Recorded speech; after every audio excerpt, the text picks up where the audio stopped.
Irmãos, a paz, Deus abençoe. Estamos aqui mais uma vez, o sétimo vídeo da série Conhecendo o Nosso Inimigo. Estamos em 11 letras em 11 minutos. E hoje nós vamos falar um pouquinho sobre guerra espiritual.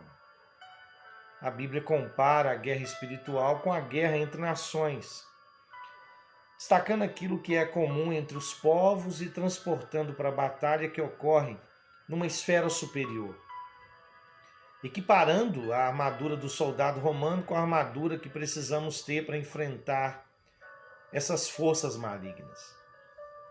Qualquer país, qualquer exército que queira vencer uma guerra precisa de três coisas essenciais que valem também para o mundo espiritual. A primeira delas é o fronte ou o ataque. A segunda, a retaguarda ou defesa e proteção. E a terceira é a linha de suprimentos ou sustentação. Se o exército não estiver preparado nesses três quesitos, com certeza, meu irmão, ele será derrotado. Se não tiver um bom ataque, uma boa retaguarda e defesa, e se não tiver uma linha de suprimentos para se manter e sustentar, com certeza ele será derrotado. E em se tratando de guerra espiritual, observamos que muitas pessoas não têm nem ataque, nem proteção, muito menos suprimentos. Por isso, essas pessoas aí tornam-se derrotadas. Outras pessoas só têm ataque, a linha de frente, e acaba deixando a retaguarda vulnerável. Com aquilo que se diz no futebol, a defesa aberta. E também não tem suprimento. Essas pessoas gritam e pulam, mas quando o diabo chega, vence-as. Porque elas não têm armas, nem força, nem poder para guerrear. Outras têm ataque, têm até proteção, mas não têm suprimento. Conseguem atacar o reino do inimigo, estão protegidas, mas não têm suprimento e com o passar do tempo ficam enfraquecidas. E o diabo fica rodeando ali, esperando por esse momento de fraqueza. Outros indivíduos possuem proteção, possuem suprimento, não perdem, o diabo não os vence, mas fica numa posição privilegiada. Ele permanece atacando e as pessoas defendendo-se. Não morrem, nem são derrubadas, porque têm suprimentos, estão sendo alimentadas, têm proteção, porém nunca experimentam as vitórias, porque apenas defendem. E Satanás é quem parte para o ataque dessas pessoas. Com tudo isso, existem também muitas pessoas que estão preparadas para o ataque do mundo espiritual, elas estão protegidas, elas têm retaguarda, defesa, linha de suprimento. Nessa guerra, nessa batalha que eu e você travamos, Satanás ele lidera inúmeros de demônios e eles estão ao nosso derredor, tentando achar uma brecha para nos atingir. A ausência do temor a Deus e a perda de princípios morais absolutos, como também a aceitação do pecado, o fracasso familiar, o desrespeito pela autoridade, seja ela governamental, seja ela militar, seja ela autoridade familiar, eclesiástica, O diabo também trabalha muito na área da ansiedade. Ele vai sempre trabalhar no ódio, no desespero. E nós vemos aí vários sinais de uma cultura decadente.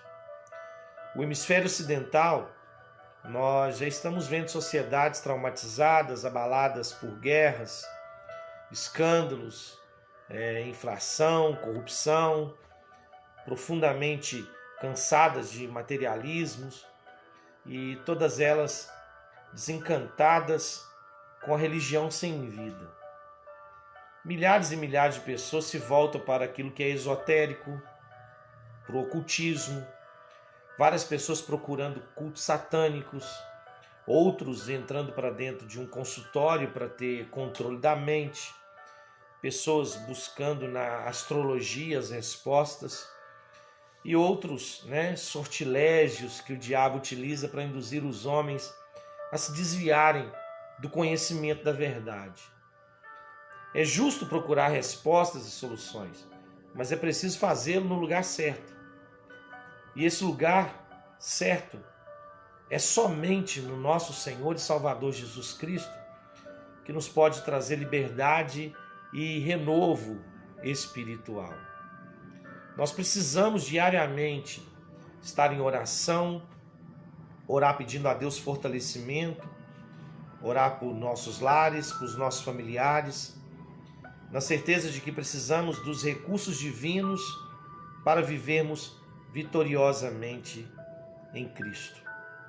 Eu lembro vocês que a nossa luta não é contra carne nem sangue, mas nós enfrentamos uma batalha que é espiritual, e essa batalha nós precisamos conhecer.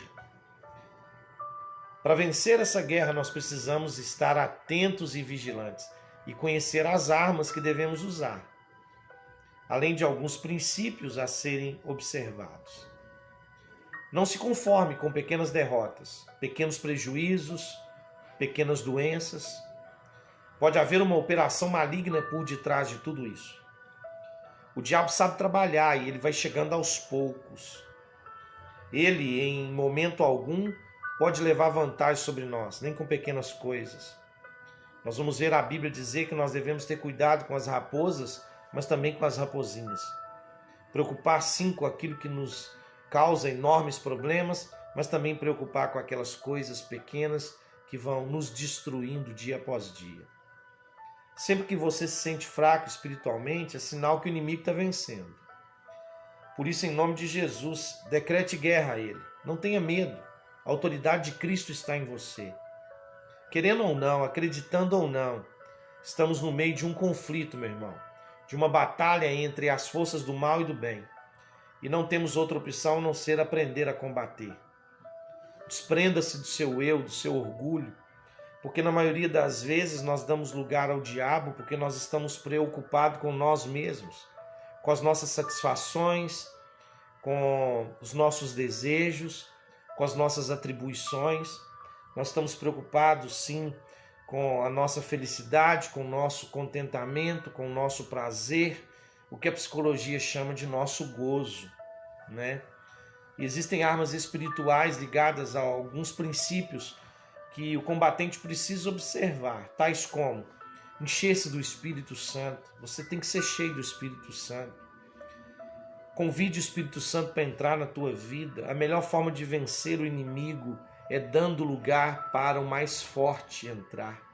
Porque na presença do mais forte, o mais fraco tem que ir embora. Você tem que estar firmado na verdade e na justiça. Irmãos, a Bíblia diz assim, Jesus disse assim, no livro de Mateus: buscar em primeiro lugar o reino de Deus e a sua justiça, e as outras coisas serão acrescentadas. Muitas das vezes a gente está até buscando o reino, a gente quer que o reino se estabeleça na terra, mas nós não estamos sendo justos, né? A gente não está buscando a justiça de Deus. Ser justo é avaliar, é perdoar. Ser justo é dar a mão, é estender a mão para o órfão, para a viúva, para o necessitado. É amar, né?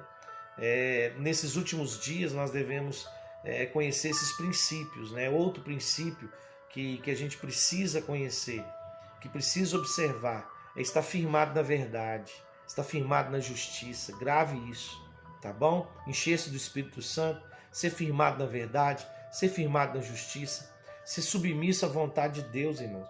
Muitas das vezes a gente submissa à nossa vontade.